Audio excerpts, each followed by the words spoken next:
community. I am a bridge builder. I am able to work across party lines. I look at the principles, I look at the issues, and I act on those. Thank you so very much for your attention. Thank you. We're going to begin with our first question. I'll also ask the timer to make sure you keep that 30-second up enough until they see it. Our first question, we're going to begin with David Cruz-Thane. We have several here regarding banking, so I'll read you some of the thoughts, and then we'll get to the questions. But the thoughts are complex derivatives were one of the major causes of the Great Recession. And would you put them onto exchanges, or if not, how would you prevent speculation? And some other points, do you think the banking industry is overregulated, especially in light of the disclosure this week of the $2 billion loss of JP Morgan? And finally, would you vote to reinstate Glass-Steagall, the banking regulation? So, David, the questions to you are, how do you feel about preventing speculation in the banking? And would you vote to reinstate Glass-Steagall? And as I believe, that's the regulation that had banks not do so much risky speculation. There was a separation there back in the day. So, David, to you. Yeah. Wow. I'm not going to try to explain derivatives. I don't think very few people understand what derivatives are, and I spent a good period of time asking some very bright people who work on Wall Street, and nobody can give me an answer to that, because I don't think anybody really knows. We have all these very complex financial instruments that have been created by some very, very smart young men and women coming out of many of the Ivy League schools that have created these things that are very difficult to understand. I think that, when it comes to Wall Street reform, I think we definitely need to take a look at Wall Street reform. I think we need to constantly look for that balance between over-regulation and under-regulation. And so many times we go one way or the other, and we have to try to find that right balance, because at the end of the day, capitalism is the system that we have, and it's the best system out there, and we have to make sure it works, but we have to make sure it works fairly. Thank you. Julia, same question to you, your position on Glass-Steagall and regulation of the banking industry. Well, certainly after hearing the news this week around JP Morgan, I think this is exactly why we need Wall Street reform. I think big banks and Wall Street are responsible for the mess that we have been in, and they should not gamble with our money. And that's why we need to prevent this kind of thing happening. And that's exactly what happened with JP Morgan, and that is they took the money that was secured by FDIC and speculated on the stock market and lost pretty substantially. It sounds like the $2 billion is even growing further than that. And also, as it relates to Social Security, this makes me think of Social Security and the proposition of potentially privatizing Social Security. And I think that's what House Republicans want to do in Washington, is take that safe money that's in that safe lockbox and speculate with it as well. And so, yes, I do think that we need further regulation of Wall Street. Thank you. Linda, same question to you. Yeah, I think it's a direct relation to the fact that we don't have sufficient regulations, and there is a failure to regulate. And so certainly I do support that. We do that. And I also look at what happens when we do have the failure to regulate. And it does end up hurting all of us. The bailouts that were done in Wall Street were deplorable, that they were able to get our money and with no strings attached. And that bothers me a lot too. The funds that went to Wall Street didn't have any strings attached. For example, they could have required them to help people with their mortgages, and they didn't. And to see that many millions of dollars go out to private corporations, essentially, hurts our, the middle class, because it's our tax dollars that end up going to the bailouts. So I have a lot of concerns, and it's something that we can do if we have better regulation. Thank you. Jess, same question to you about regulating the banking industry, and would you vote to reinstate the Glass-Steagall Banking Act? Yes, I would. And, this speculation is really hurting our country. We have to stop this type of speculation. We need to have full disclosure. Investors many times are not fully understanding what they are investing in. So that's why we need the regulation, and we need to make sure that whatever that you invest in is being clearly defined so that you understand what you're getting into before you get into it. And that's part of the problem, that not only happens on Wall Street, but it trickles all the way down to Main Street in other forms of contract, whether they're real estate contracts, or it could be any type of contract that has to do with investing. So definitely there has to be regulation to protect the consumer, and I would support that 100%. Thank you. And we'll wrap up with Al on the same question. Derivatives. Okay, I heard Ben Stein speak at the LA Convention Center about this. It's just unbelievable. What Wall Street did was they found out that they could force these banks and the underwriting departments to package $500 million to $1 billion loans in securitized packages, make money off of them, and then sell them worldwide. Whereas because of all these loans that were terrible, because of deregulation of the banking industry, which caused just show up, sign your name, no documentation, just tell us how much you make and we'll take you on Scout's honor, and negative amortizations and other ridiculous loan programs, that they could sell them and make a fortune. So then what they did, Hank Paulson, the very worst person you could have running the Treasury Department at the time, when Lehman Brothers, who insured the derivatives insurance upon the insurance, that to pay off those amounts that were owed was larger than the GDP of America for that year. So Lehman Brothers was let fail by George Bush. Also, I ran into him at the Trancas Market in Malibu shopping, and we spoke about the derivatives problems and the problems with Wall Street and the problems with this happening. As far as banking, there were 5 investment banks. Goldman Sachs, Merrill Lynch, Bear Stearns, Lehman Brothers, Smith Barney. 4 of them went down. If you go and you have all the banking power for regular banks and Bank of America, Citibank, Chase Bank, Wells Fargo, 5 banks, they could all crumble the same as the investment banks. Small banks, private enterprises. Stop it there. We're going to move on. Julia, we'll begin with you on this question. We have several that ask about what you see as your top priorities and what do you see as the 2 greatest challenges that Ventura County faces in the next 5 to 10 years. Well, certainly the first and foremost priority is to get Ventura County's economic engine going at full speed ahead and getting people back to work. Ventura County's unemployment rate is larger now than the national average. We need to reduce that. Clearly, we've got to get people back to work. Getting people back to work means money is in their pocket and they're spending money, and we're going to continue, that will continue with the economic recovery. So I think that that is first and foremost the issue. And certainly vis-a-vis Ventura County and looking at where are the strong engines for economic growth. And certainly the naval bases are critically important, and we need to do everything we possibly can do to secure that and make sure that there's not a BRAC that comes up that proposes the naval bases here to leave in any way, shape, or form. So that is going to be absolutely critical.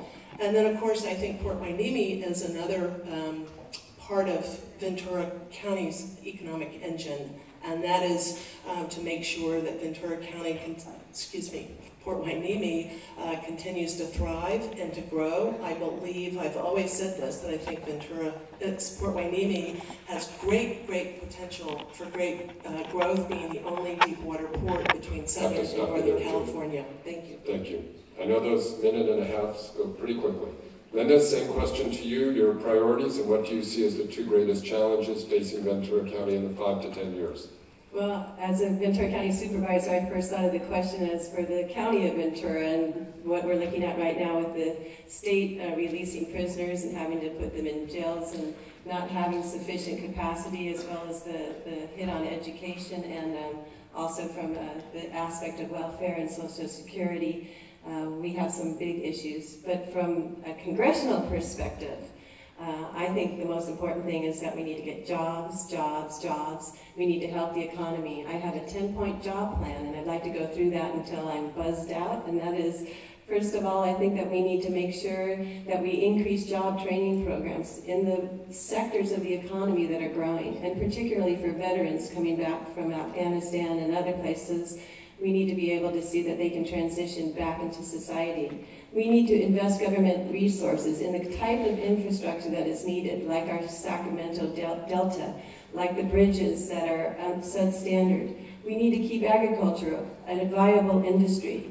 It is one of the largest economic generators in our county. We need to support our naval base and protect it from closure, and I've testified at hearings and will continue to do that.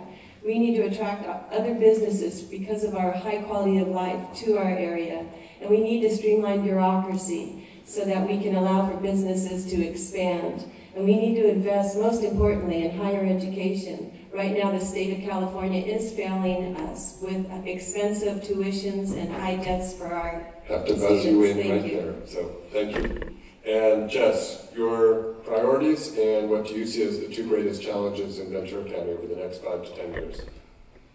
Well, my priority is jobs, which is something that I'm very good at doing, and that will continue to be my priority. As far as Naval Base Ventura County is concerned, I led an effort back 8 years ago, which we called Unity of Effort, to work with the United States Navy to help it with its strategic plan to provide money for the Department of Defense that will strengthen our port, that will strengthen the Navy, and keep them viable and safe from another base realignment and closure. This is what I do well, as I mentioned earlier, and this is what I do continuously. What we have been lacking in leadership is an urgency on the federal level to support these issues. The toolbox is there. The Department of Commerce has the ability to help us, but we just need somebody that has to go up to Washington and open that toolbox and bring it down here. Education in science, technology, engineering, and mathematics is vital right now. Our country has hit the tipping point where we are now a majority of minority in this world. And those kids are underserved populations that need education more than ever.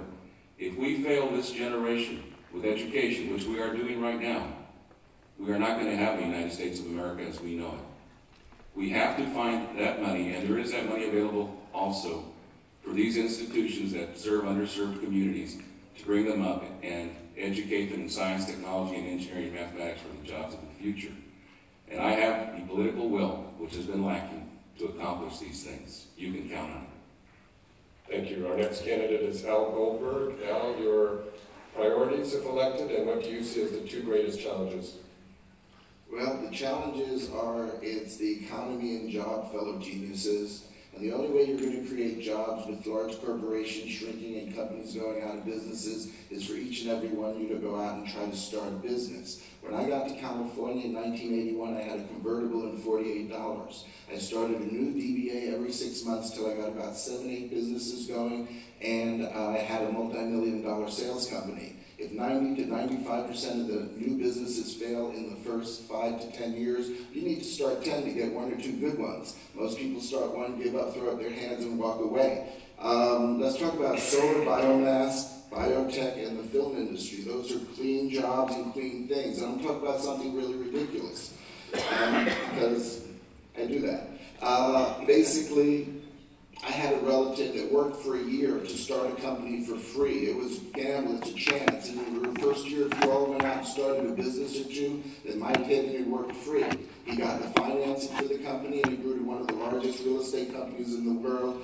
And I don't agree with the nutritional value of the company, but it's the McDonald's Corporation, and his name is Sonborn. He raised the money from the insurance companies in order to finance the entire thing and came up with a plan to set them apart.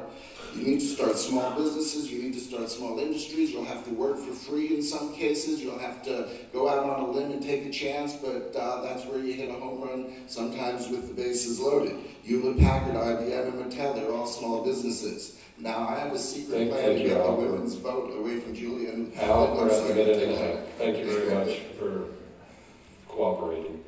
David, I think start with you. Same question, your priorities and the top 2 challenges. Yeah, well, I think we all agree that jobs is the biggest priority. We've got to jumpstart this economy and get this country going again. And one big way we do that is helping small businesses. I'm a small business owner myself. I've been self-employed or own my own business my entire adult life. These are where the jobs are created. This is the engine of our country. If small businesses fail, we all fail. And we have to get that through our heads. The big corporations, they have proper representation. They have the lobbyists back in Washington, D.C. They're well taken care of, but it's the mom and pop operations out there who take all the risk, who are put out all the sweat, and they're the ones that are not getting any kind of support, very little help whatsoever. During this campaign, I've been going around one small business after another, mom and pop operations. And they're stunned to see somebody that's running for Congress there. They've never had anybody there to be able to tell their needs and tell someone what's going on. We have to free up credit for them. The SBA loans are not, I don't know how many, but I've filled those things out. They're not working. And so we've got to free up credit. And the other thing is, the other priority of mine would be congressional reform. We need serious congressional reform in this country. Our system is completely broken. And term limits is one way of doing that. I'm the only one on this stage that signed a term limit pledge. We took a look at it and said 8 years. If 8 years is enough for the President of the United States, it should be more than enough for any member of the House of Representatives. And I have a whole bunch of other ideas I'd love to get into regarding congressional reform, but I'm running out of time. Thank you. Linda, we'll begin with you on the next question. Let's start getting to some policy issues. I'm going to combine two here. If you were in Congress, which version of the Violence Against Women Act would you vote for? And if you're not familiar, then maybe how you stand on women's rights. And then also, would you vote to repeal the Defense of Marriage Act? I don't think the Defense of Marriage Act is a fair bill because it impinges on people's civil rights. And as far as the violence on women, I do agree with the extension of it. Thank you. Expansion of it, thank you. Jess, same question to you. The Violence Against Women Act and also repealing the Defense of Marriage Act. Well, when you mix religion with politics, you get more politics, obviously. You know, our nation is considered the fountain of freedom, and I don't go along with anything that impinges on our civil rights. Of course, I support traditional family values, but I have opposed discrimination of any kind my entire life, and I would also oppose discrimination concerning this. People should have the right to do what they choose to do, as long as it's not impinging on someone else's civic rights. And you know, some people like what kind of ice cream is it? Rocky Road. Some people like Rocky Road, and some people like vanilla. Thank you. And I support anything that concerning women's rights, equal pay. I support that there be no violence against women around the world. I support all those issues very strongly for women. Thank you. And Al, same question to you, your position on the Violence Against Women Act and also the Defense of Marriage Act. Well, you may not agree with me, but I think any man that would strike a woman is a real wussy. I've thrown a few men across the room for that and enjoyed it. But basically, I've spoken to a lot of women, and a lot of women in this world are abused. They're abused by their elder brothers or their fathers, and they are carrying around some baggage, and it's really, really sad what they've gone through, that they've told me they've gone through. Of course, I don't stand a chance to win this election against my two beautiful women opponents, but if I could get all the beautiful girls like you girls in Ventura County, all you lovely, lovely ladies to vote for me, I would win by a landslide. It'd be like Custer at Little Bighorn, or when Godzilla in those old black and white movies stomp all over Tokyo. But yeah, anybody, guys, if you ever see a woman get struck by a man, jump in there. You know, it's a lot of fun. Thank you. Not striking a woman, but throwing the guy around. Okay. Thank you. And David, same question to you. Yes, I would vote to repel DOMA. And then I wasn't supposed to know more on women's health issues than my wife or any other woman, but I do firmly believe in a woman's right to choose, as well as access to reproductive health services as education for all women. And as I mentioned earlier, during this campaign, I've been going around and touring not only small businesses, but homeless shelters and battered women's shelters, and I've been spending quite a bit of time in getting a feel for what's going on in our district, and you can count on me to support women's issues back in Washington, D.C. Thank you. And Julia, we'll wrap up with you on this question, your position on Violence Against Women Act and also Defense of Marriage Act. Well, on the Violence Against Women Act, this is a confusing question because that was originally enacted in 1994. That's the act that I would reauthorize if I were in Congress. There have been several other proposals on this issue to not reauthorize and take away some of the protections for women in this act. I mean, this act is about combating domestic violence, dating violence, sexual assault. This is critically important, and since 1994, violence actually has dropped by 50%. And many of the House Republicans now in Congress they don't want to reauthorize this, or they want to make some very significant changes. So I would reauthorize the act that was enacted in 1994. In terms of repealing DOMA, absolutely. Actually, I was the legislator in the California legislature who carried the bill to ask Congress to repeal DOMA. So emphatically, yes, I would vote to repeal DOMA. Okay, thank you. Jess, we're going to begin with you. We haven't talked about Social Security and Medicare, but we have several questions about that. So tell us what you would do to strengthen Social Security and keep it solvent along with Medicare. And do you have any position on supporting income testing or a means test to receive Medicare benefits? So your position on Social Security, Medicare, and means testing. Compound questions in a minute and a half, David. It's the only chance I get to ask you tough questions. I support keeping, of course, Social Security solvent. All Americans should have the right to retire with dignity. We have 75 million Americans out there that do not have any form of retirement. 75 million. And those that have Social Security, that doesn't pay for half of the needs that they require. And this is especially a big burden when we have one of the partners in a relationship die, and then that is cut in half. So we need to find ways to make sure that all Americans have an opportunity to retire with dignity. There's also opportunities, we need to find opportunities for senior citizens that need jobs, because that has become a big issue, I believe. But Social Security, Medicare, these issues should be solvent, and I would work to keep them solvent. You know, we've been calling these things entitlements, and usually around here, entitlement has become a dirty word. They should be called earned benefits, because you have paid into them and you have earned these benefits. So don't let anyone play with the language and tell you that you're not entitled to them or they shouldn't be coming to you. These are your earned benefits. They should not be cut. The government should be stopped from playing with the Social Security, Medicare, and all these other issues, and all these other benefit issues that are really ours. Thank you. Thank you. Al, your position on Social Security, Medicare, and a means test. My feeling is that Congress and Senate is pretty corrupt as far as Social Security and Medicare goes. On the back of my card it says, Congress shall make no law that applies only to the senators and representatives that does not apply equally to the citizens of the United States. Why should they have a special health plan, and why should they have special Social Security? One of the first things I want to do is propose that they go ahead and take their Social Security and put it back into the general fund with our Social Security, and see how fast, with their money in the same boat as our money, they fix our problems. As far as Medicare, again, Congress is pretty corrupt.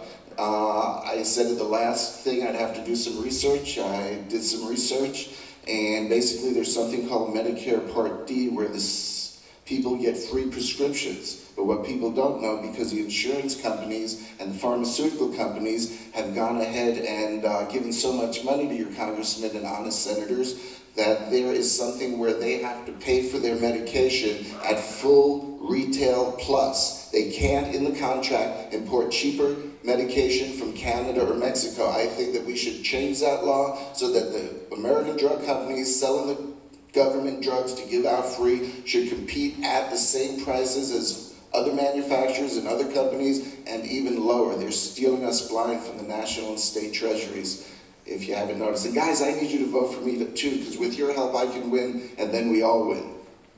Thank you. And our next candidate is David. As far as your positions on Social Security, Medicare, and a means test.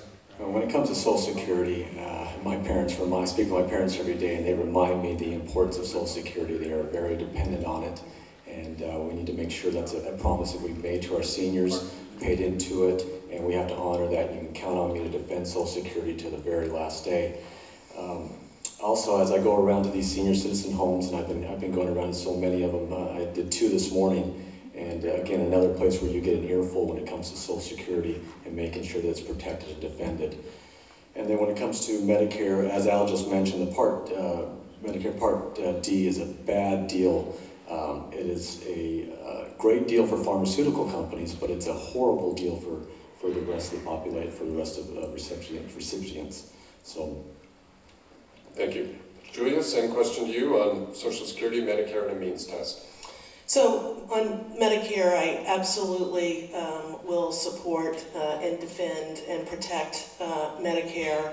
And I think there's no question that Medicare in Washington now is under siege. It's been, the House Republicans have proposed several different budgets to really utterly gut Medicare. So this is a really important issue that we must absolutely fight for. And I think that you need to be clear that you can't, support the Bush tax cuts for the very, very wealthy and say that you're going to protect Medicare. You can't say both of those things. And I think that's what Republicans are trying to get away with in Washington.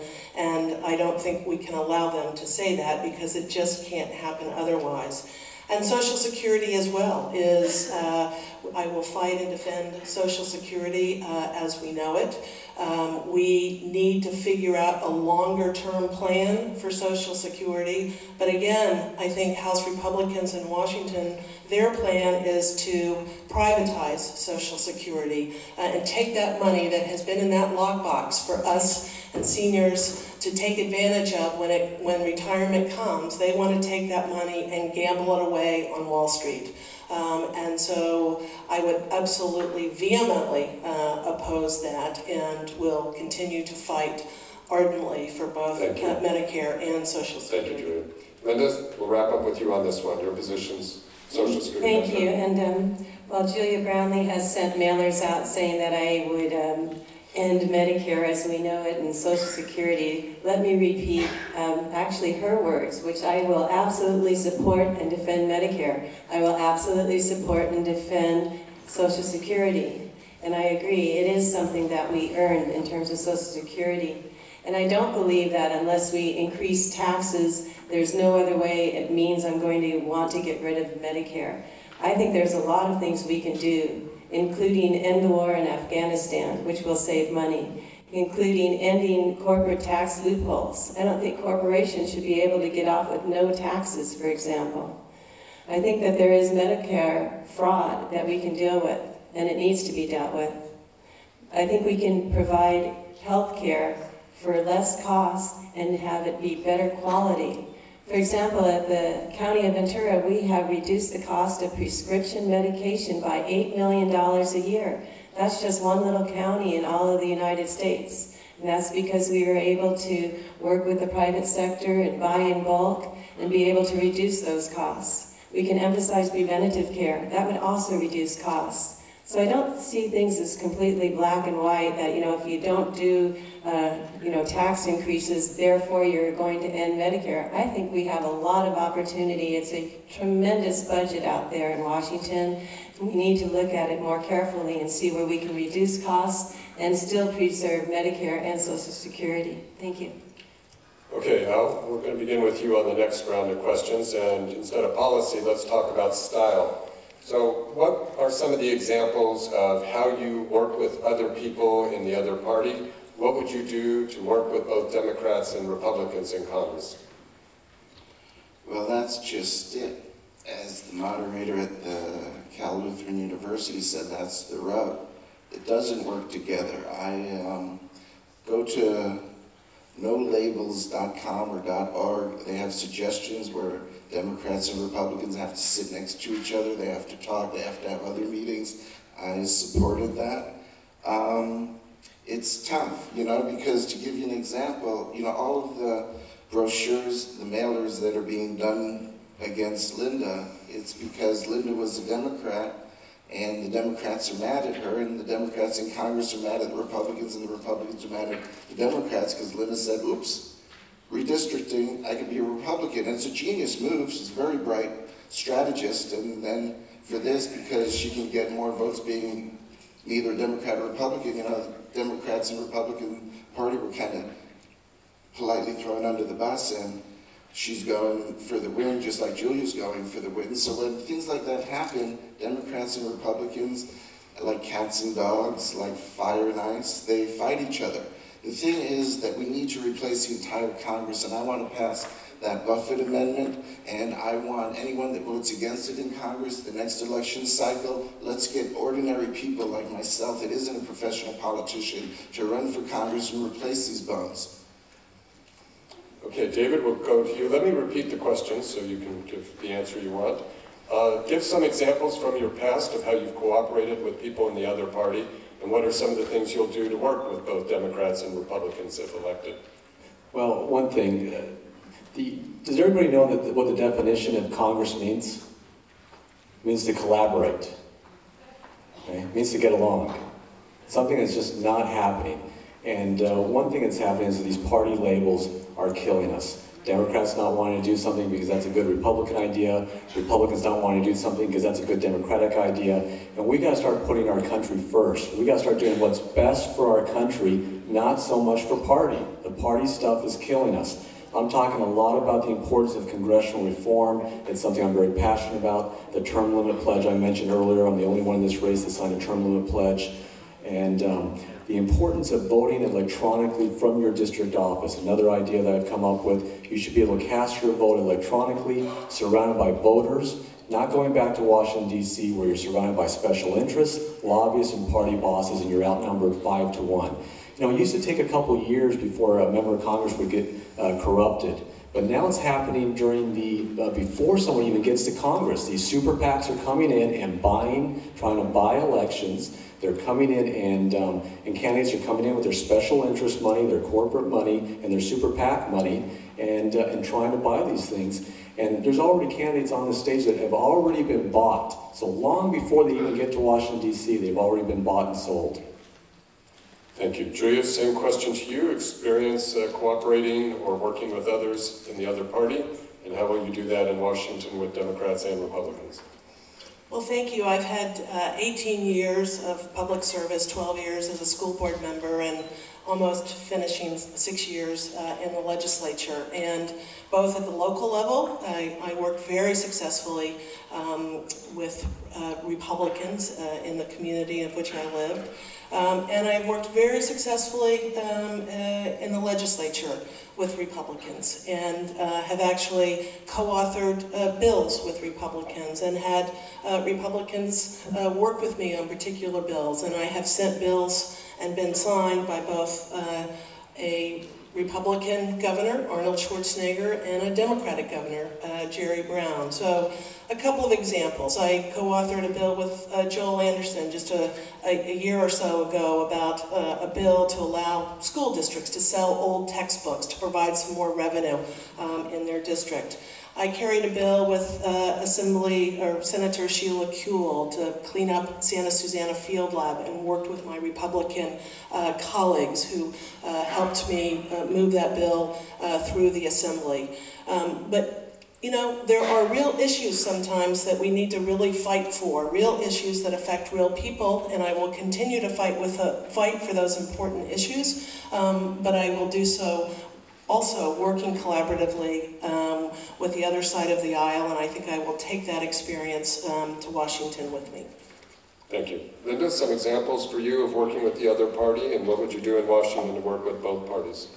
Well, one of the main reasons I'm an independent is because I believe strongly that Republicans and Democrats need to work together, and that isn't happening. And it is because of the hyper-partisanship that's going on, where, for example, Ms. Brownlee can't get the disclosure bill that is a good bill passed because she can't get Republican support. I was able to get campaign reform approved at the City of Thousand Oaks, which was a split board of Republicans and Democrats. Also, I was able to actually get approved something that I'm being criticized for, which is a park in Santa Rosa Valley, which was approved both by the City of Thousand Oaks helping to fund it, as well as the County of Ventura. I've also stopped lawsuits by being able to put people in a room from the Triumphant Sanitation District that was suing Las Virgenes Municipal Water District. Just put them in a room, and in one day I was able to get that settled. I was also able to work to see that we got to the sheriff and the DA that were suing us to settle that. But I think most importantly, we need to have the hyper-partisanship stop. And unless people are going to come together and agree to work with both sides of the aisle, nothing is going to change. And it is true, special interest money has a lot to do with it. And that's why I'm not taking any special interest money. I'm not taking money from the PACs like my colleague. I'm not taking any money from unions or corporations. I am endorsed by unions, but I'm not taking any money. And that leaves me free and uninfluenced by special interests. Thank you. Jess, same question to you about examples from your past cooperating with the other party, and what will you do in Washington to work? You know, there's an old saying that says, for those who would understand, no explanation is necessary. For those who would not, no explanation is ever possible. And that goes along with being bipartisan. I've been in a nonpartisan office for 5 elections. I've been endorsed by high-ranking elected Republican and Democratic officials. Why? Because I do a good job, and I make things happen. I have worked with a board that is both Republican and Democrat. You know, there's good people on both sides of the aisle. You just have to know how to work with people and how to be a good negotiator and how to build trust. And you do that by increments. You build that trust and you build that understanding and you move forward because you come to the realization that you are doing this for the people that you serve. On the way up here, my wife was telling me that she ran into somebody, this is something that's been following me around, criticizing me because I had worked well with Elton Gallagher, my congressman.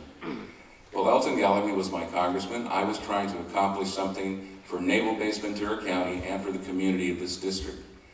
And I worked with him, and I worked well with him, and we were able to get those things done. Now, if you understand that that's for the good of this community, then no explanation is necessary. If you can't understand that, then no explanation will ever be possible. Thank you. Thank you. We will start with you. Let's talk about immigration. We have a range of questions from both ends of the spectrum. On one hand, there are hundreds of thousands, perhaps millions of documented non-Americans who are currently working here, taking jobs from Americans. What would you do to stop this, and are you even aware it's happening? On the other end of the spectrum, we have about 43% of this new district is Latino. So what commitments will you make and specific actions will you take to strengthen the Voting Rights Act and work with the changing minority? So give us your views on immigration, trying to answer both of those questions. Sure. Immigration is a very, very important issue of mine that I'm talking a lot about. It's a political football that nobody wants to deal with back in Washington, D.C., and it's something that I want to deal with right away. We have to create a pathway to citizenship. We have millions upon millions of folks here who are working hard, who are doing the right things, who are contributing to our country. We're a country of immigrants, and we need to make sure we create a pathway to citizenship. They're not going back. We're not going to be rounding them up in the middle of the night and shipping them. That's not going to happen. We have to work with them and get them on creating a path. We got to create this pathway to citizenship. COPA is a great idea that's out there right now. I know many people don't know about it, but it's a great initiative that's out there that I support that helps create this pathway to citizenship.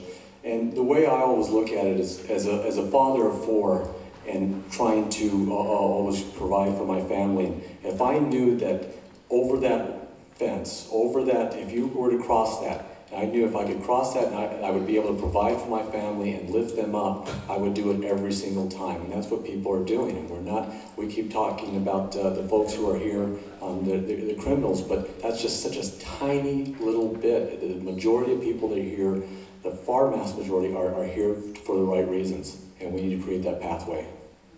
Thank you. Julia, same question to you, looking at the spectrum of immigration issues, representing a 43% minority district, but also dealing with documented workers displacing Americans. Well, again, I agree we need to have comprehensive immigration reform, and we are a nation of immigrants, and we need to take a very common sense approach to this. And we need to be very clear and careful to not unnecessarily damage economic competitiveness and ensure that families stay together and ensure that all workers and businesses pay their fair share of taxes. And so this is an essential issue that I think needs to be dealt with in Congress, and we must address this issue of comprehensive immigration reform. But no one here in Ventura County or anywhere else in our country should have to live in the shadows, and we shouldn't condone an economy that is in the shadows. So I will work hard on this particular issue.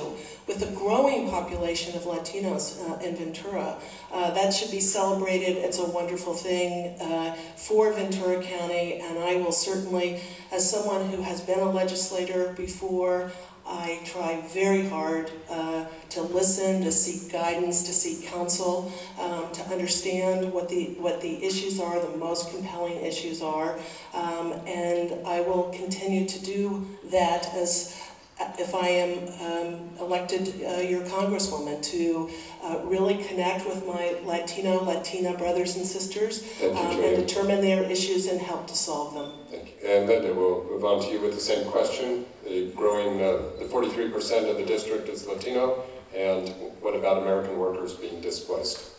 Well, we are a nation of immigrants. We are also a nation of laws. And to me, it's kind of dumbfounding when you go driving through the Ventura County and see that our fields are being picked by people who came into our country illegally. And 90% of these people are undocumented. So to me, we need to provide not necessarily a pathway to citizenship, because we do have one, but rather a pathway to residency so that they don't have to live in the shadows. And I think that we need to be able to assure at the level of Congress that we can have that debate in an honest fashion, because so much of what's going on now is so, well, like the attack mill, it's just ideologues pushing and posturing, and unless we come together, we're not going to deal with this. And it is something that both Democrats and Republicans want to see. We do need that kind of comprehensive immigration reform, and we're not going to get it as long as we continue to, posture and not come to the table. I also agree it's really important to be able to listen and to be able to hear. And I've gone and I've met with leaders of farm worker women, and to hear about their plights in terms of, for example, the exposure to pesticides, to hear about the fears that they have of being dropping their child off from school and ending up getting deported. So we definitely need to address it, and we definitely need to hear. Thank you. Jess, same question to you about the 43% of the district Latino, and also about documented workers who are taking jobs that American workers are losing out on. Well, first of all, I don't think American workers are losing out on any jobs in the field, to be perfectly honest with you. I think that we do need to secure our borders for our national interests. We do have to make sure that no Americans are being displaced by any foreign worker that's not here legally. Those are certainly things that we have to do. And then thirdly, I think we have to find a way of making these people legal to work here. I think that would be the first step that we need to take. When you do go by the fields and you see all these people working in the farms there from like 5 and 6 o'clock in the morning, and as Linda mentioned, you know that half of them are undocumented, and that the Farm Board actually puts that on their website, that half of these people are undocumented. We do have to do something about this. We are a land of laws, but we're also a land of justice, and it's not justice to take these people and use them and then want to toss them aside. There's certainly strength in our diversity, and we have to help these folks. A lot of them are stopped of getting into the system because of the cost, the language barrier, and just timid. They're just timid about a lot of these things. In 1996, I was chairman of the USA Citizen Action Network, and we put together a program that helped over 2,000 people become legal citizens, and the only cost to them was $46. We had police departments, the INS, volunteers, and everyone else, attorneys, working to help these people through the process and get them here. So what we need is leadership like that, that takes action, that helps these people, and not just rhetoric. Thank you. And Hal, we'll wrap up with you on immigration. Immigration is a worldwide problem, but let's look at the United States. In 1930, my mom was born in Nazi Germany. In 1933, my grandfathers were thrown in jail for beating up someone saying bad things about Jews. They went to Amsterdam, had a factory, and in their warehouse from 33 to 40 in Holland, they smuggled hundreds of families all over the world. My mom had to wait from 1940 to 1945 to become an American citizen. These are the laws. Judeo-Christian Laws coming down from the Ten Commandments show that you should obey the laws. If Congress wants immigration reform, let through the representatives of the people be passed. And if that's the new law, that should be the new law. I'm disappointed I couldn't speak at the Latino Forum. I was banned in Boston because they said I spoke to the wrong person for my reservation, but I have family in Mexico, Peru, Colombia, Brazil, Argentina, Puerto Rico, the United States, and Canada. Our family's in 17 countries. In Europe, we're in Switzerland, Germany, Austria, Poland, Norway, Sweden, Scandinavia, Holland, Italy, France, Bulgaria, England, Australia, South Africa, and Israel. We were, got a letter from David Ben-Gurion, our family, the George Washington of Israel, for thanking us for 3 years before the statehood was declared, raising millions and millions of dollars to buy surplus warships, one they did the Exodus movie about, ambulances, going to, well, immigration is a problem all over the world. The laws are the laws, and there shouldn't be special exceptions. We'll have to stop you there. Okay, we have a lot of questions, many of them individual, but I do want to give all of the candidates a chance to talk about education. We have several questions about education, and Julia, you're up first on this one. So, would you support direct funding of school districts on a per-student basis by passing the budgets and decisions, or bypassing state legislatures? So, as a congressperson, would you support direct funding to school districts? And can you talk a little bit about your views of strengthening alien community colleges and other systems? Well, on the first question, I obviously at school finance in California is, and the way we distribute money, I think is, we've got to really take that off the table and recreate the system, because it is very complex and convoluted and no longer really reflects what we're trying to achieve, which is student outcomes. But to answer the question directly, I do believe the legislature should appropriate the money. We need to appropriate more money. Prop 98 is a formula that protects the floor and not protects the ceiling, and it should just be the floor. But we need to give school districts the flexibility that they need, particularly in these tougher economic times when there's less money to be distributed. School districts need more and more flexibility, and Sacramento needs to kind of create accountability so that we are looking for outcomes and achievement, and particularly student achievement. So the other question was with regards to community colleges.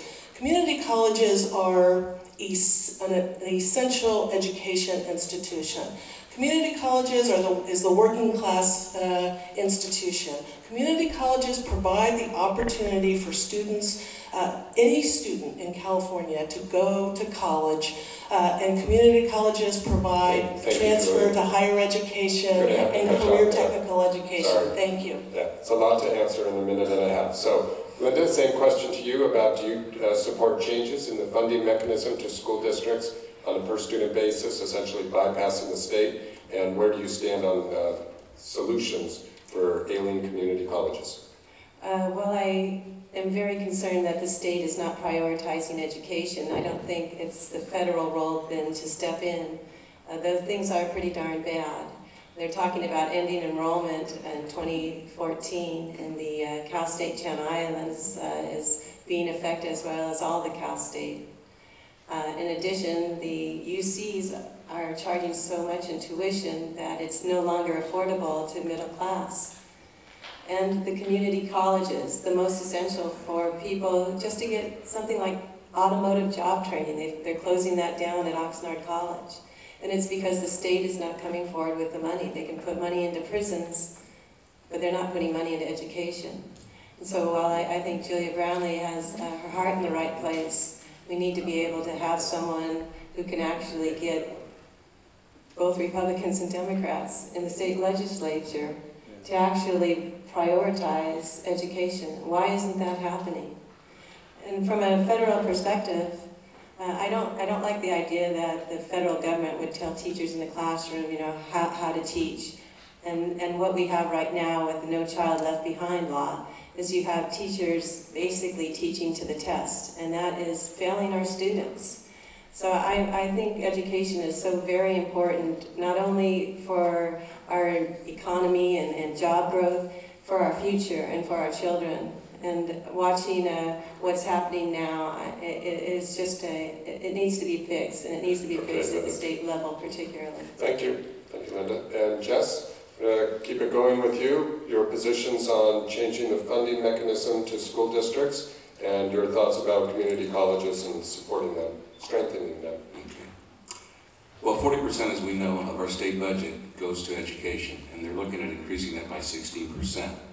I think we have to look at ways of finding new means of also providing funds for our community colleges and education in general. California is one of the states that does not have an oil extraction tax, and I think this is something that we could use to fund education. Right now, Texas is using this oil extraction tax, and it's bringing in about $3.2 billion for education. California could be doing this because it is California land, it is state land, it is land that belongs to the people, and the revenue generated therefrom should also go back to the people, and I can't think of a better place than education. Also, we have to approach these world-class customers that are doing business in our community and tell them it's time to partner with our colleges so that we can have the type of vocational training that's necessary for the 21st century for our kids. If you visit small businesses, they'll tell you that we're losing out on the type of jobs that are no longer being taught in school. Auto mechanic was mentioned as one of them, but it sounds very basic, but these are the types of jobs that are slipping away. And the other jobs in the technical fields are also slipping away. My wife teaches science, technology, engineering, and mathematics at the community college in partnership with the universities, and I see what a difference it makes to our kids when they get into these classes, and it's amazing the things that they're accomplishing. Thank you. Al, same question to you. Okay, when I got to California in 1981 with $48 in a convertible, and the saying was in California the streets are paved with gold. Now they're paved with people with signs that say I won't work for food. Community college was free. It was the crown jewel, the shining star of the entire education system in California. Then I forget if it was Wilson or Duke Major that put the fee on. I went to a private film directing school in Santa Monica, and I went to Santa Monica Community College for real estate and film courses. Now they're rioting because they triple the rates in the summer. I mean, there's unrest all over the world in all kinds of governments. There's revolutions in the Middle East, there's revolutions in Africa, there's riots and people discontent with their government in Europe. So if you look at the school system and the fraud and corruption that's involved there, Los Angeles Santa Monica School District is a perfect example. At the last League of Women Voters Forum, came up, No Child Left Behind. Everybody agreed. I said, I know I'm not a politician, I'm supposed to tell you what you want to hear. I got to talk fast because 30 seconds, but it doesn't work. It's broken. Teachers have told me since then it's called No Student Left Standing because 40 cents of every dollar from the state goes to education. 20 cents of that goes to administrators and their pensions, and the kids never see a penny of that for education. It's wasted, squandered, stolen, and it's a corrupt system. The whole thing needs to be overhauled. Thank you. David, your positions on education, the funding mechanism, and also helping strengthening the community colleges.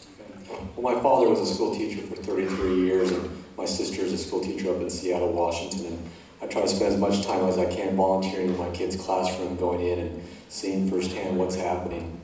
And I can tell you these teachers are under so much stress and so much pressure to teach to these tests, and that has to change immediately.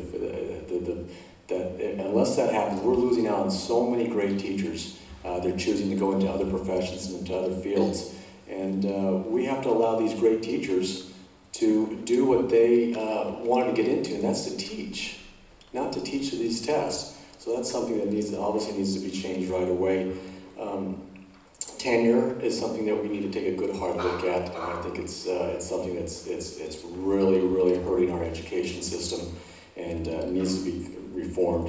And when it comes to community colleges, I've been spending a lot of time at Oxnard College. I've been endorsed by the student body president there, and I've spent a lot of time out there listening to students and hearing what's going on. And these are really the colleges for the working class and the middle class and the poor, and they're just being basically assaulted And we have to make sure we do everything we possibly can to protect those schools. Okay, thank you. And we have a ton of questions. Many of them are directed at individual candidates. I'm going to try to do my best to get some of those in right now. Linda, you're up first on this one. And Linda, you have said previously that you would not vote to repeal the Bush tax cuts for the wealthy, but that cutting deficits is very important. The question is, what specific programs would you cut to reach $1 trillion in savings? I think you're quoting me wrong, Mr. Marion. Well, what I said is, it is my belief that I don't want to go to having to increase taxes when there are other things that we can do. I'm not a die-hard one way or the other, and I think that's part of the problem that we have. I'm willing to talk, I'm willing to negotiate, and I'm willing to work. And I understand how important it is that we have a huge deficit. And we're about to see another battle for that deficit ceiling. And I'll tell you right now, if the right wing and the Tea Party are going to push it again till we get to the brink, that is going to hurt not only our nation, but the global economy. So I think it's important not to have people that are strident one way or the other, but actually willing to come to the table. I mentioned previously some of the things that I would look at from getting our troops home from Afghanistan. That will save money from better, more efficient ways of doing health care, because that is a large cost to our government. There are several programs that I can see that we can look at for efficiencies. There is a lot of Medicare fraud, for example. That needs to be dealt with.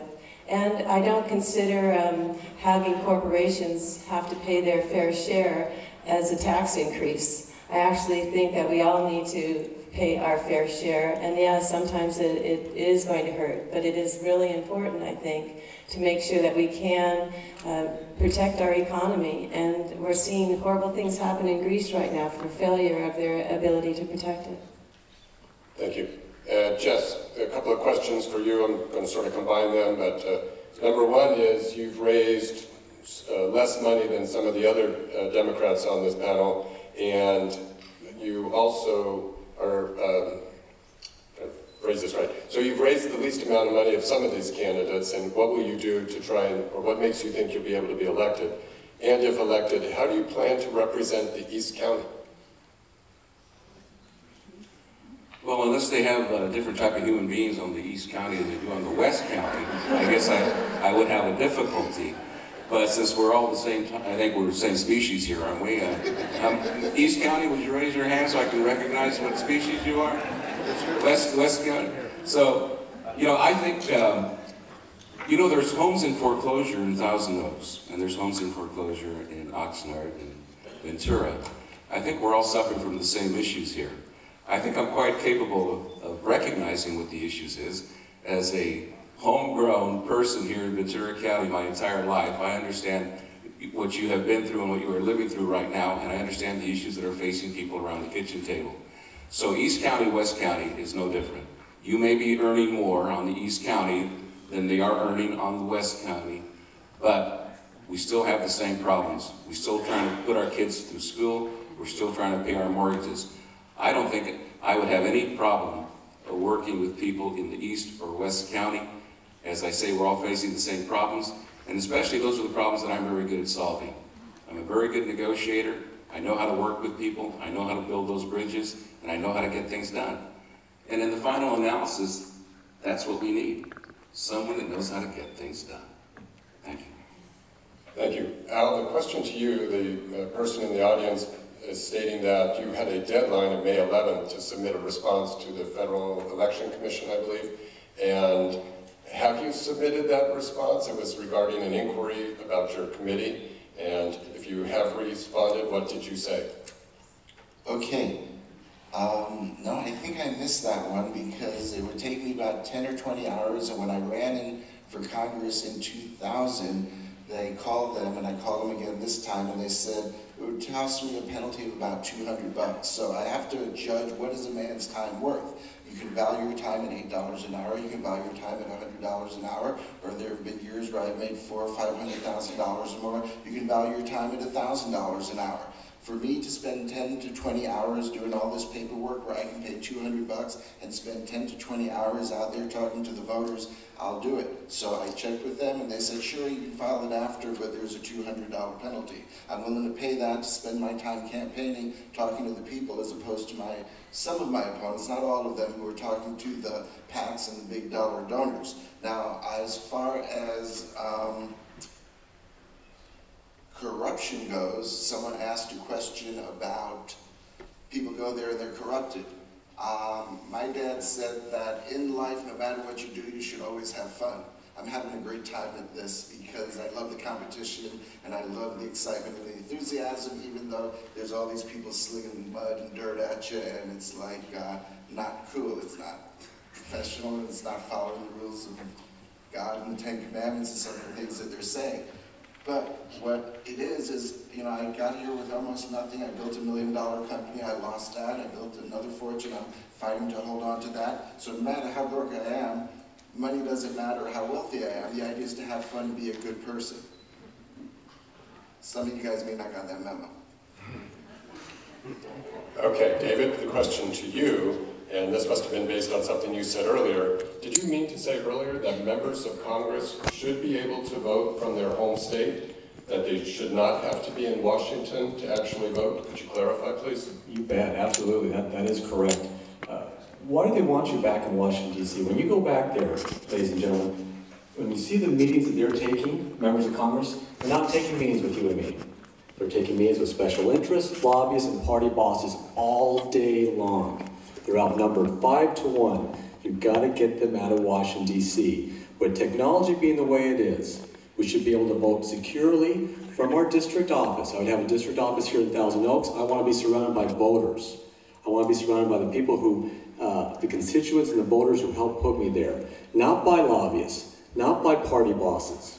Okay? And so that's something that's I'm very, very passionate about, and we've been talking a lot about. And again, the corruption that it used to take several years before these members of Congress used to cave in. So many would go back there. I think their intentions were good, their intentions were pure, but they hang around these folks so long that they end up caving after a period of time. Those folks end up contributing to their campaigns, and another vicious cycle starts. And we have to break that. There's things like Skype, video conferencing. You should only have to go back to Washington, D.C. once or twice a year. And also the expense to the taxpayers of that member of Congress having the staff back in Washington, D.C. of 25, 30 staff members. And all of that could come to a halt. And again, this video conference, this electronic voting, I think is the way to do that. Thank you. Julia, the question to you. You have been silent on some of the concerns Linda has raised regarding the Democratic literature purporting to describe her thinking. Would you please answer those concerns? Well, there's been obviously some mail out there that is done by the Democratic, the DCCC mail. I think it's probably a little bit over the top, but there's mail out there. And I really would encourage everyone who objects to call the DCCC and call them and express your concerns. But I will make one point, and I have also have my own mail out there, and I've said it earlier in this forum, and that is, I don't know how you can protect or defend the Bush tax cuts for the very, very wealthy, and also protect Medicare. And I don't know how you say that you might caucus with the Republicans when you get to Congress, when it is the House Republicans who are presenting time and time again budget proposals that want to gut Medicare. And so I'll stand by that issue. The other mail piece, call DCCC. How about the women's right to choose? Linda, we're going to move on to the next question, and you can answer when you wish. Linda, as you would expect, there's quite a few cards here asking for, and we've been through this before, who did you vote for president in 2008? Who will you be voting for president this fall? And if elected, will you vote for a Democrat as speaker? Who will you caucus with? You know what these questions are asking, and I'll give you a minute and a half to respond. Are you now, or have you ever been, a member of for 21 years I was a Democrat. For 16 years I was a Republican. The Republican Party has changed. I am no longer a Republican. I'm an independent. Please hold the applause. I would like to, if I may continue, Mr. Mayor, and I don't think Absolutely. my time is up. You have I think that it is very telling that what I'm being attacked for, and this is a mailer from Julia Brownlee saying I'm not for pro-choice, and that really bothers me. It also says that I want to end Medicare. That really bothers me. But besides the fact that people who are supporting Julia Brownlee are paying for these mailers, I want to point out that there's a lot more issues that we have to deal with than the partisanship. Think about it. How many here, for example, might be married to someone from the opposite party? I was, and I am now. And I think it's really important to know that that hyper-partisanship is causing these mailers to go out. What worse thing can you call someone if you're a Democrat? Julia Brownlee saying I was really a Republican. That's like the worst thing you can call someone. What if you're a Republican?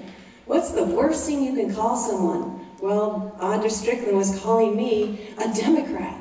And that whole idea is what's wrong. And these kind of horrible attack mailers attacking me for my not being in a party is what's wrong with Congress right now.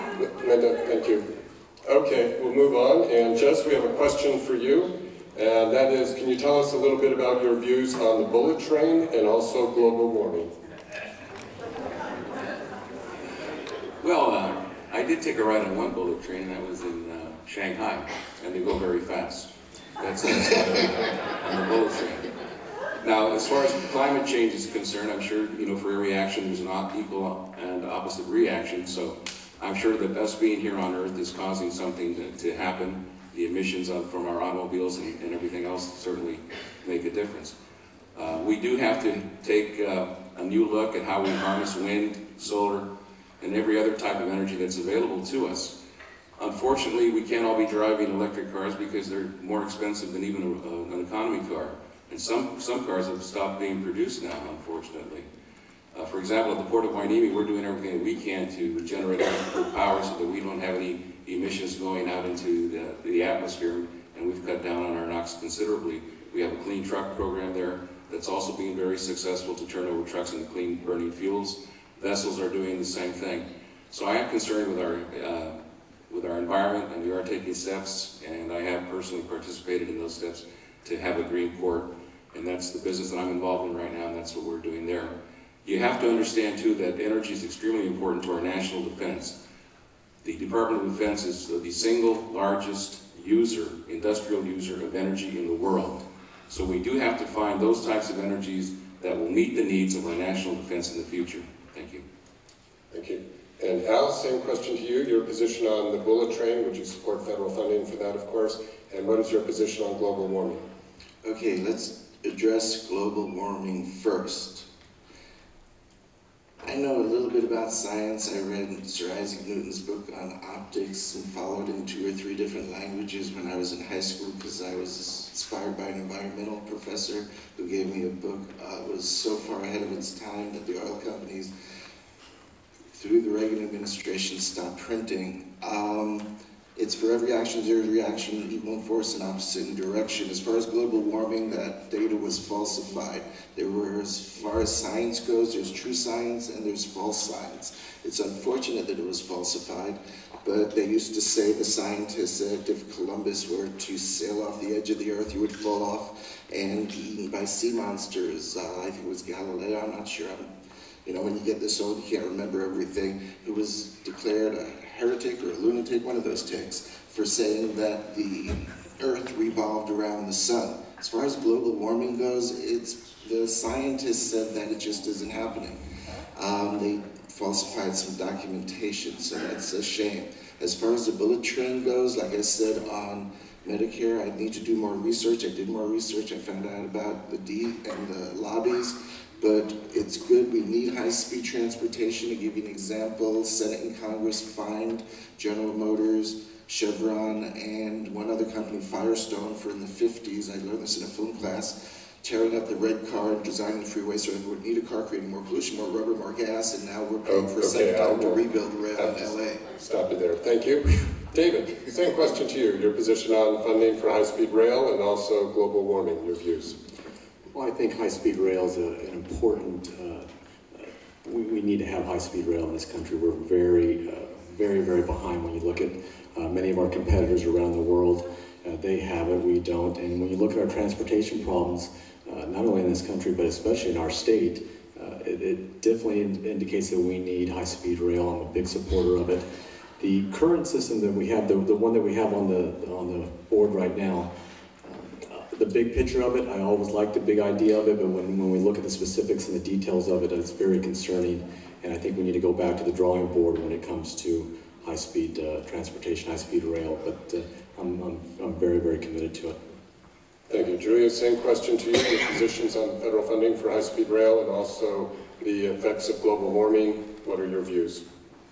On higher speed rail, I am, again, very supportive of the concept. Actually met with Ray LaHood, Secretary of Transportation, maybe 6 weeks or so ago, about this issue. Clearly, it's a priority for the Obama administration and the Secretary. And I'm very supportive, and I think we in California and in the nation need to come up with better transit systems in our country. The concern I have in the moment, being in the legislature, is with regards to the cost and the budget and so forth, and making sure that we really get that right. There is no question in my mind that as the population grows in California, and it will grow, that's a true fact. For sure they don't. The nuclear capability is not only the United States' best interest of the nation, clearly for Israel. We have to be strong for Israel. They are the best friend in the Middle East. We have to assure that they survive. Ever signed in the state of California, and I think AB 32's goals are right on, and I think AB 32 is already, we're seeing it happen, leverage new technologies and innovations, new types of automobiles here in California that is going to be great for California's economy. Thank you. And Linda, same question to you. Your views on global warming and also support for high-speed rail. Well, I think the high-speed rail project that we've got going in the state of California has turned into a boondoggle. I think that's something like $1 million just in consultant fees went out before they've done any plans. Tremendous amounts of money, poor planning in terms of looking at trying to get one little section near Fresno instead of going where it's needed the most. So there's a lot of concerns with that, and I also have concerns about the special interests that might be pushing some agendas with it. But I agree, we need to be able to fund mass transit and transit means buses here in Ventura County. And right now we have some buses that are standing room only and not the funds to increase that service. A lot of that has to do with the federal government and how they do spend funds. For example, we're paying $12 million for 950 people to ride Metrolink. Well, it's nice that they can ride Metrolink, but those monies could be used to help considerably more people get on the bus. We need to be able to find better ways for kids to be able to get to school on the bus too when they need to. But let me get to the question about climate change. There's no doubt that man has an effect on climate change, and there are many things that we can do. And I was on the Air Resources Board Regional Targets Advisory Committee that looked at not only how to do it through standing facilities like smokestacks, automotive and transit and transportation caused greenhouse gas emissions, but also just the concept of land use and what we can do to make cities more walkable so people don't have to drive or commute. Thank you. Before I go on to the next question, I'll just remind the audience, one of the things that the League does when we invite these candidates is we let them know that there is no independent video recording. It's out of respect to the candidates that they don't have to worry about somebody using their image out of context. The City of Thousand Oaks is televising this. It's available on TOTV, and we'll have information. But if anyone here does have a video camera, I respectfully ask you to please not use it. Okay, we have not talked about foreign policy, and arguably this is one of the most important areas of what a representative is involved in. And Al, will begin with you. The question, the person is asking, what are your views on foreign policy, especially in important areas such as a nuclear North Korea, working with China, Iran, and Afghanistan? Let me write that down. China, Iran, North Korea Afghanistan. and Afghanistan. North Korea. Well, the nuclear problems in Iran and North Korea, as I said at the last debate, that, you know, the Manhattan Project, which was brought together by a lot of German refugees, scientists, Einstein, who a genealogical society emailed me I'm related to, but I don't believe it, and Oppenheimer created this. It's a terrible destructive force. When you use it against people, it can be used for good to create energy, but it is very dangerous, as we see in Japan and at San Onofre. As far as Iran and Afghanistan, I don't understand it. I grew up in New York City, and my friends and I used to have elevator races in the World Trade Center. We each take a different elevator, see who get to the top first, people getting on and off. Can I help you with those boxes, ma'am? And 10 or 11 of the terrorists came out of Saudi Arabia, a company that nationalized the oil companies, that took away billions of dollars of assets from Exxon, Chevron, Texaco, the whole gamut of them. Why we went into Afghanistan, and I know why we went into Iran, because Saddam Hussein in the biggest hotel had Bush as a criminal in the tile, according to the LA Times. And, you know, but Saudi Arabia, who stole billions of dollars from the oil companies where the terrorists came from, why we went into Iran and Afghanistan is beyond me. Why didn't we go into where the terrorists came from? With the force and money we used, we could have got those oil fields back. Okay, thank you, Al. Same question to you, David. Your views on foreign policy, especially North Korea, China, Iran, Afghanistan.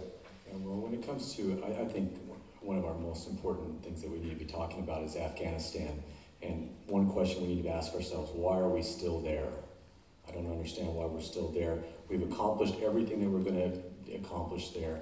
We need, if you look at the not only human toll, but the amount of tour of duties that we're asking our men and women to be at, it's just gone, they're exhausted.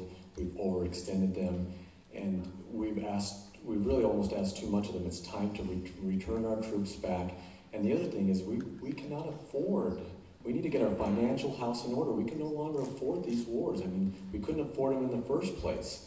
But we need to do absolutely everything we possibly can to bring our troops home and bring them back immediately. And I think Afghanistan we need to do that. And when it comes, I think Iran is the big major problem that we're going to have, and we need to make sure we defend our partners in the Middle East, and that's Israel, our strongest and most important allies. So we need to, I think the President is doing a very good job of monitoring that and doing everything he possibly can behind the scenes to make sure there's not any conflict there, but if there is conflict, we need to make sure we support Israel.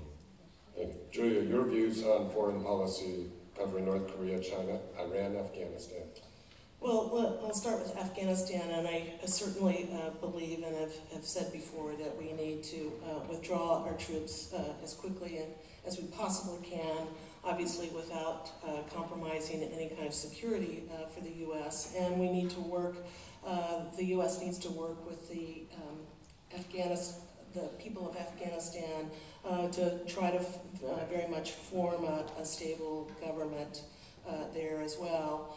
With North Korea, you know, they need to get rid of their nuclear arsenal, and I think the United States at this particular point is emphasizing diplomacy. I think we need to continue down that path at the moment. I think it's moving slowly, but I think diplomacy and an effort to really have success, I guess, is the route of diplomacy. And then with Israel, I've been challenged on this issue a couple of different times, and I just want to say unequivocally that I do not support Iran acquiring any kind of nuclear capacity. I don't think it's in Israel's best interest strike Iran unilaterally at this particular point in time. We need to work with our partners and our allies to build coalitions in the Middle East. But let me say, Israel is one of our strongest allies, and I will support Israel unequivocally. Thank you. Linda, same questions to you. Your views on foreign policy, especially around North Korea, China, Iran, Afghanistan. Thank you. I think with China, we have some good opportunities as they are a huge market for the United States wares. But I also have concerns about their human rights, so we need to do what we can through negotiation. With Iran, I think for sure they don't get the bombs. The nuclear capability would be not only not in our United States' best interest, but not in the best interest of the Middle East, and particularly for Israel. And I think we have to be strong for Israel. They are our best friend in the Middle East. We have to assure that they survive and that they aren't challenged. And Iran it threatens the state of Israel. And so we need to do what we can from certainly sanctions and negotiations, but we have to be there for our friend. As far as Afghanistan, I think we need to get our troops home, as I've mentioned. North Korea, again, another situation where we need to get them to the table, and there have been some efforts towards that to see that they also don't become nuclear capable. Syria, and I know that they've also been testing some bombs too, which is a big concern. Syria also, we saw with the Arab Spring, it was very heartening to see people rise up, and it took incredible courage. And it seemed like it was working for a while, but now I know that President Assad has clamped down again, but we need to do what we can to help people get democracy through the proper ways. Thank you, Linda. And Jess, let's hear your views on foreign policy. North Korea, China, Iran, Afghanistan. It's a lot of countries, but even as far as Afghanistan is concerned, I'm certainly in favor of bringing our troops home. As a veteran, I understand what they go through, and I don't think we should be putting them through this any longer. North Korea, Iran, China, these are all issues that can be held with either sanctions or diplomacy. I believe in this. Especially Iran is a very dangerous, very volatile situation, and we have to be sure to stay there through diplomacy. The price of freedom is constant vigilance. That's what Thomas Jefferson said. And I believe that our best policy in foreign policy is to have the best intelligence that is possible. We need to stay forward, engaged in intelligence so that we do not go into these situations in a casual manner. We need to protect our resources. We need to protect our men and women and not put them in these dangerous positions without very good cause. And as we all know, the way to win a nuclear war is to make sure that one never starts. So we do need to stay engaged. We cannot kill all our enemies. We cannot imprison all our enemies. So we have to negotiate for the good of our country. America has to be strong. Everything has to be left on the table, all options, but we need to use our diplomacy. Thank you. I'm going to try to get a few more individual questions in before we do the closing statements. David, we're starting with you on this one. I was asking, as far as campaign finance reform, what would be your solution to campaign finance reform, especially after the decision in Citizens United? Well, we've seen in this congressional race the horrible decision the Supreme Court has made. I mean, we thought that, we knew this was going to happen in the presidential race, that big money was going to trickle in, but I think all of us are a little bit surprised that it's already happened at the congressional level.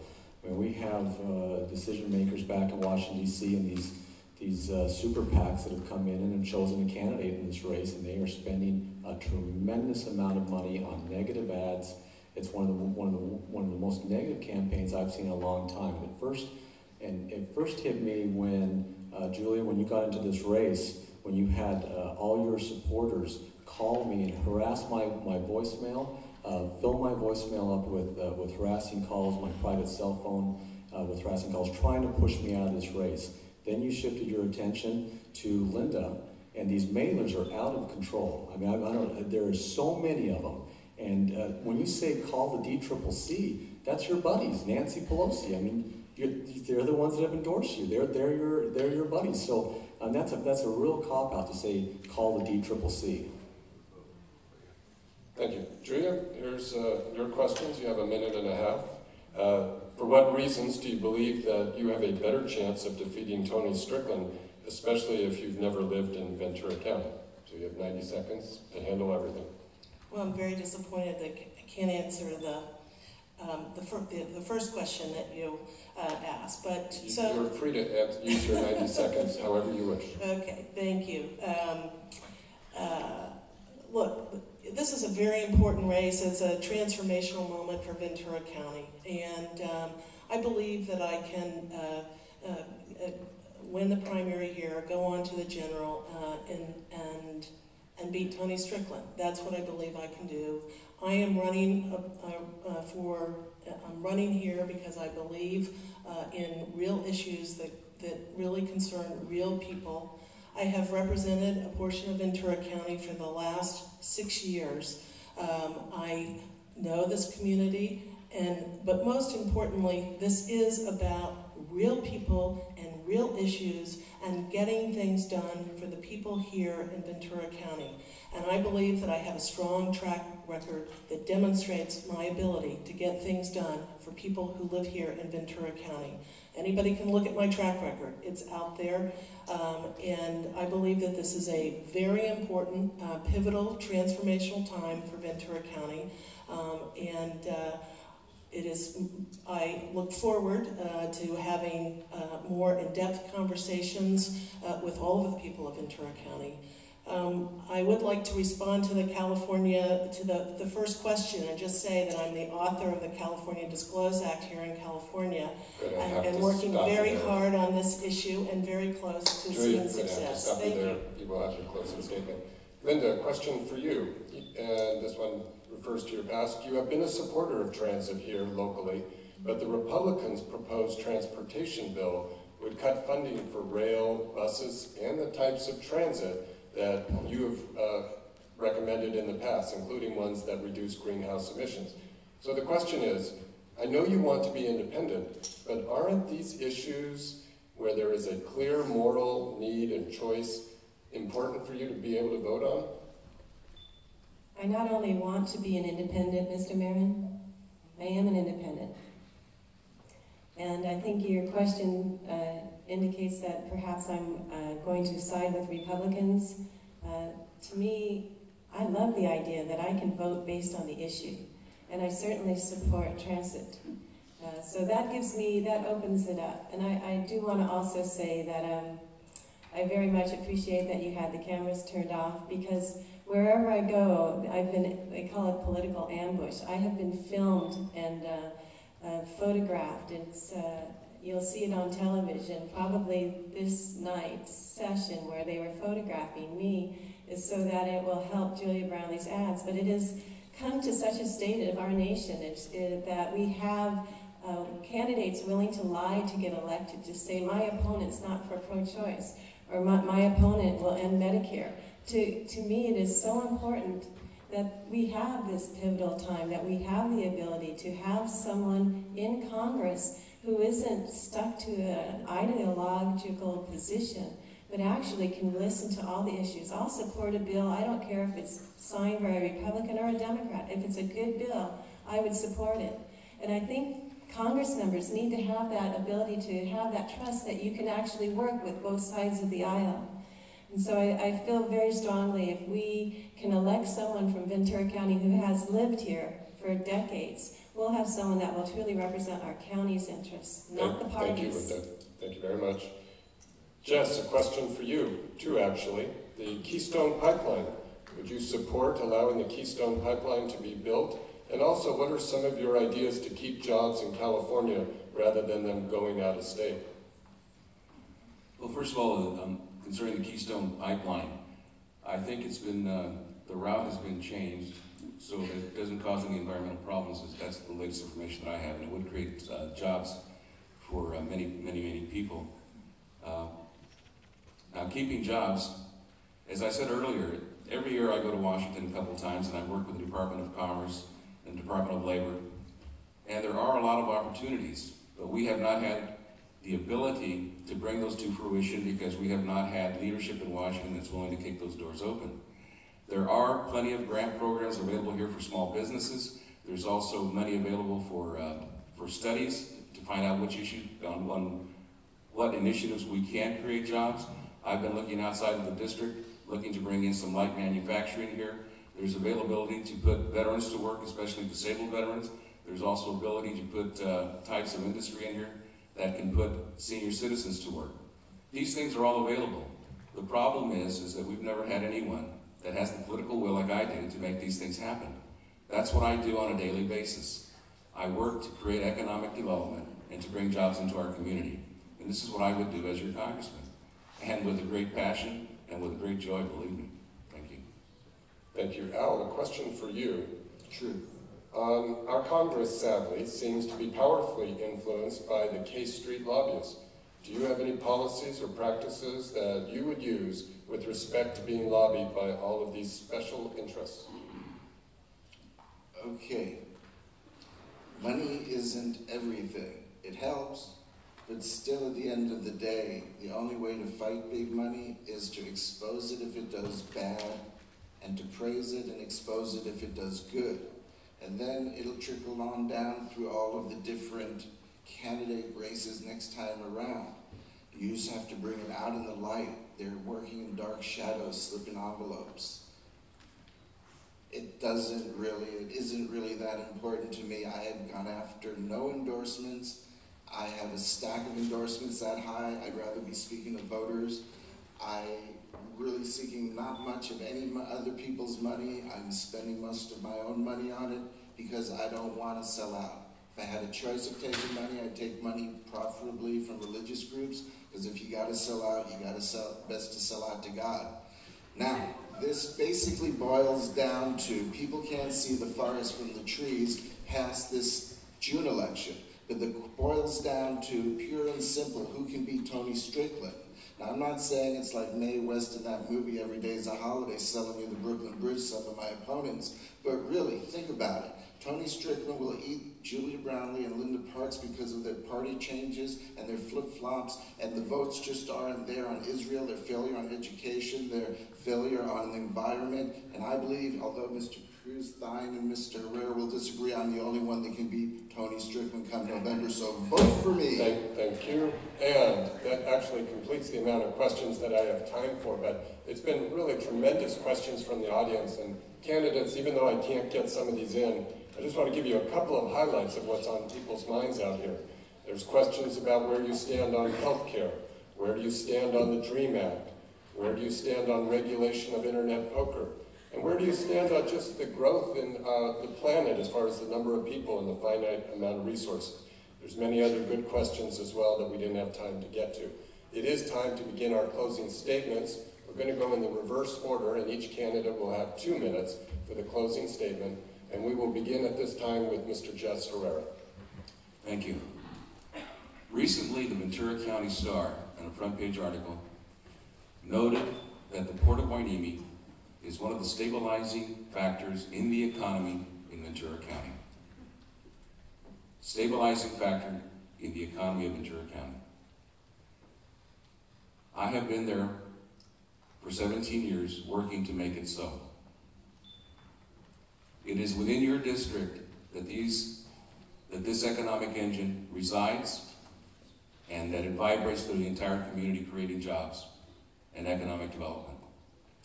This is what I can do for this district if you allow me to go to Congress. I can work for you. I have negotiated, as I said, with the United States Navy. I've sat across from the Secretary of the Navy, from congressmen, for senators, to make things happen for this community. But there are some things that you need a little bit more oomph for, and that is in being a congressman to get those things accomplished.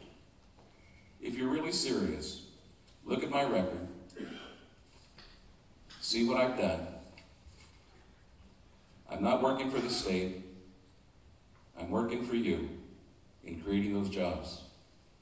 I am a viable candidate because people know me and they vote for me because they know I do a good job.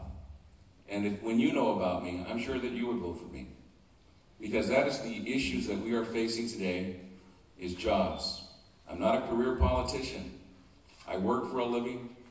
I don't need the income. I'm doing this because it's the right thing to do at the right time for this community. If you were going to hire somebody to change the economy of Ventura County, you're looking at him. Thank you. Thank you. And our next closing statement will be from Linda Parks. And Linda, just to give you an idea, there were quite a few questions for you. Some asking about changing to become independent. You've talked about that. Also questions about the Do It Center and the Home Depot. That's out there as well. That's something you might talk to somebody afterwards about. And at this time, you'll have 2 minutes as well. If I'm elected to Congress, I am going to work with Jess Herrera, because I know there are some great things we can do at the Port of Hueneme, and one of those things is be able to get some good container shipping storage area so that our agriculture, our farmers will be able to put their crops in there and be able to ship them to China. Right now, just for that lack of storage, they're losing a great potential resource for money. And I have a business roundtable I've put together, and I've gotten some great suggestions. I feel if you have good people giving you expert advice, you're going to make good decisions. So I would definitely work with Mr. Herrera. I also want to point out that this is a historic moment. If I'm elected, I'll be the only independent in the House of Representatives. That's something big. And what it does is it sends a message from Ventura County to Congress that we're sick and tired of the hyper-partisanship that's leading to these kind of mailers that play us for morons. Some of you may not get them, but you know, again, they're just one after the other trying to say that I'm with Sarah Palin and Bush and Cheney and I'm an elephant. And to me, it's not about the party, it's about the issue. And more importantly, it's about having people who aren't beholden. I don't take any special interest money, and that is a huge difference. It is huge. There is so much money that are pushing the candidates to make bad decisions, and maybe that's why Julia Brownlee has done these attack mailers. It's all about the money. And how refreshing if we can get someone in Congress who doesn't take any special interest money, who isn't beholden to any party, but is there and committed, as I am, to my county, to Ventura County. I know this area, I know its needs, and I know if I'm elected to Congress, we're going to have someone there who speaks the truth, and someone who's there only because they're committed to Ventura County and the city of Westlake Village. Thank you. Thank you. Our next candidate, Ms. Julia Brownlee. Thank you, and thank you again to the League of Women Voters and David for hosting this important forum this evening. The voters have a clear choice in this election, and I hope I've clearly demonstrated to you what I stand for and my commitment to work my hardest to represent you well in Congress. I will take every action possible to get Ventura County's economic engines running on all cylinders. I will stand up for the middle class and hardworking families. I will stand for women's rights and continue to fight for women's equality. I will continue to fight for a quality education for our children, for quality health care for all, a clean environment, and for the protection of Medicare and Social Security, to ensure a brighter and more secure future for all of us, for our children, and for many more generations to come. I am most honored to be supported by Senators Dianne Feinstein and Barbara Boxer, Congresswoman Lois Capps, Supervisor Steve Bennett and Kathy Long, Planned Parenthood, Sierra Club, and the League of Conservation Voters, the Ventura County Stonewall Democrats, the Democratic clubs in Ventura County, as well as nurses, sheriffs, firefighters, teachers, and many, many community leaders throughout Ventura County. They believe I will do the right thing in Congress, but your support is the most important, and I hope you will give me the opportunity to earn it. With your counsel and with your advice, I know we can do a better job for Ventura and a better job for our country. Thank you so much for this opportunity. And please, no applause. You'll have a chance in just a few moments. And our next speaker is David Cruz Thane. I also want to take a moment and thank the League of Women's Voters for putting this on and all your hard work in doing this. Ladies and gentlemen, something you need to know about me, I am not a career politician. I believe that the founders intended for shopkeepers and business owners and farmers and teachers to go back and do the job for a period of time, and then you return and you let someone else go. It was never supposed to be for the rest of your life. We can't get into a situation like we've had in the past for the last 26 years with Elton Gallagher. We have folks that are back there for 25, 30, 35 years that are completely disconnected to what working class families are going through, completely disconnected to what small businesses are going through. And if you give me this opportunity, I will go back there and fight for working class citizens. I will work hard for small businesses. I've been in this race the longest. I've been working it the hardest. Been back, this is our last debate, and I think this is my 5th debate so far. And I want to thank, there's a lot of familiar faces. I want to thank all of you for coming out. I also am not taking any special interest money. I believe that we have to be free of that. I'm also, of all the $100,000 plus that I've raised have all come from individuals, no special interest money.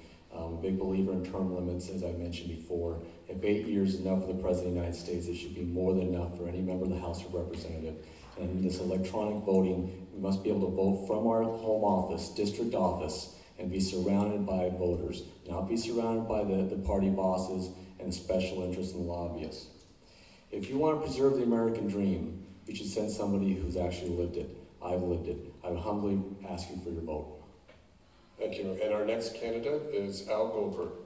Well, when I come in second on June 5th, I want to hire Julia Brown as speechwriter. That was great.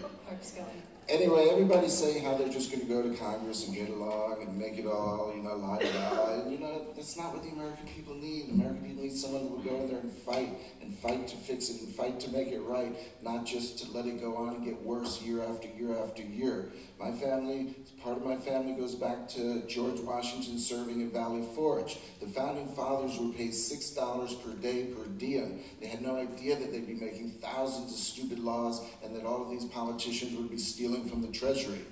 I'm very happy to talk to you tonight. The current political office holders for the last 10 to 20 years have paved the way for the biggest economic tsunami my generation have ever seen. We must fight against the injustice of corruption and fraud and for an honest government, but I can't do it alone. We must all stand up and fight for it across the country. The deficit of ethics here tonight on this panel, the deficit of morals, integrity, and truthfulness in our government officials has run rampant through the land like a plague. The theft from the government treasury by elected officials is sinful. We must bring back ethics, morality, truthfulness, and integrity to government. So as an example of your children, Lee Iacocca, one of the captains of industry, wrote an autobiography where he wrote, "There used to be leaders in this country that would inspire us to do better. Where have they all gone?" In the last 20, 30 years in private industry, I've motivated and I've inspired people to do better.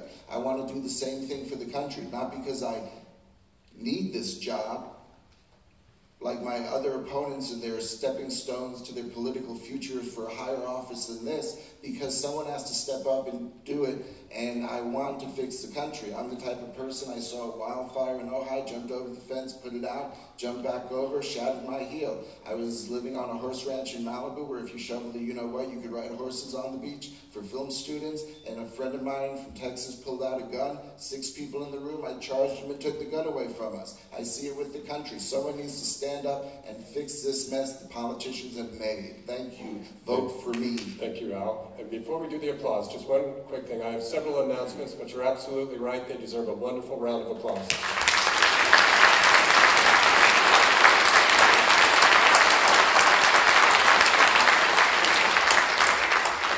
And before we wrap up, I want to point out that this was hosted by the League of Women Voters, but it was also co-sponsored by AAUW. We're grateful to them for participating, and an event like this cannot happen without volunteers. I'd like to thank, we had Jeanette, Pat, Helen, Jerry, Gus on the timing, we had Howard, Jack, and several others I don't have their names for, but I think they all deserve a round of applause too.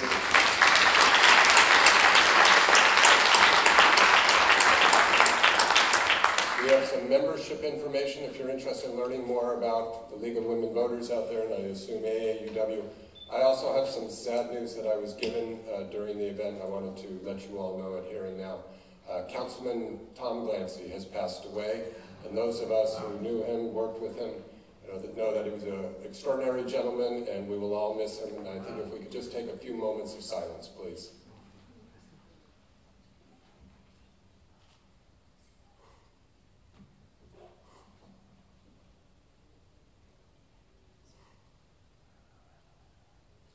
Thank you all very much. I'm David Marion. We're grateful to the City of Thousand Oaks. Thank you so much for coming. And if you notice, we ended right on time. Thank you.